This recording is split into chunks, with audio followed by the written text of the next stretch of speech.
We have two senators that have put forth a bill to raise the gasoline tax by 12 cents.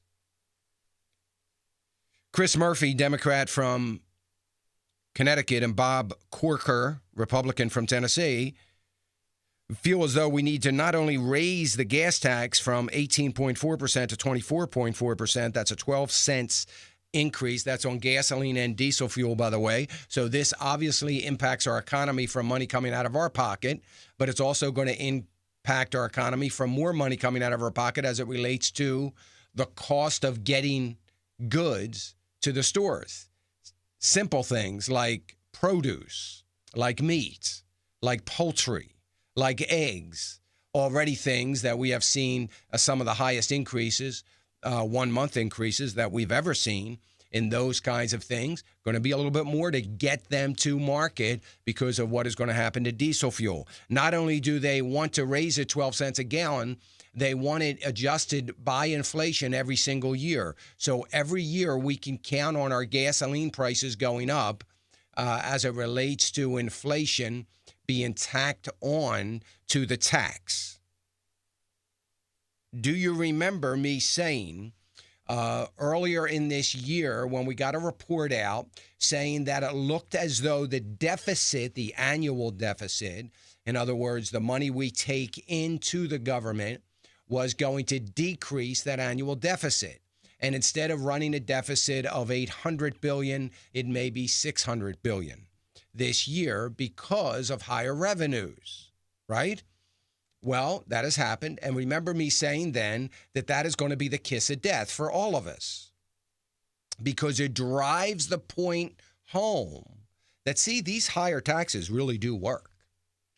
They really will allow us, members of Congress, they will allow us to continue to right along our merry path of out of control, irrational, ineffective, inefficient spending of the government. We can expand. The more we expand government to any side, doesn't matter. We're going to raise taxes. We're going to put it on the back of the American worker. We're going to get the revenues to do it. So, hey, why cut cost? Why slow down spending? Why create a smaller government?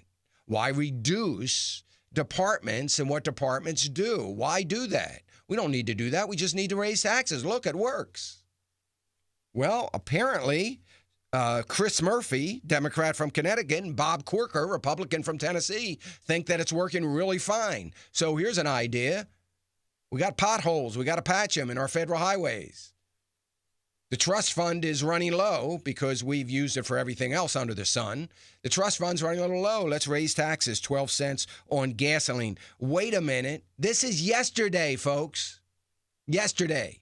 This isn't 6 months ago. This isn't 3 months ago. This isn't 3 weeks ago before the unrest in Iraq. This is yesterday. So let me drive home a point. Now, again, that we have the most economically inept Congress. These are people I'm not going to say leaders because I refuse to call them leaders, that have no concern for America. I went on this rant the day after the Virginia election, and I'll say it again. This is not about, we have a severe leadership deficit, yes, but you know what? Eric Cantor being fired was not about immigration. It was about this kind of garbage that people are sick and tired of. It's about the royalty of the Republican Party surrendering every chance they get. They surrender. They all carry around the white flag with them. Let's run it up the flagpole and surrender. Because after all, nobody knows better what's right for America than the progressives, and we need to buy more into that. We need to make sure that we make illegals legal. We need to do that because that's what progressives want to do, and we want to be on the right side of that. We need to raise taxes because that's what progressives want to do, and surely we want to be on the right side of that.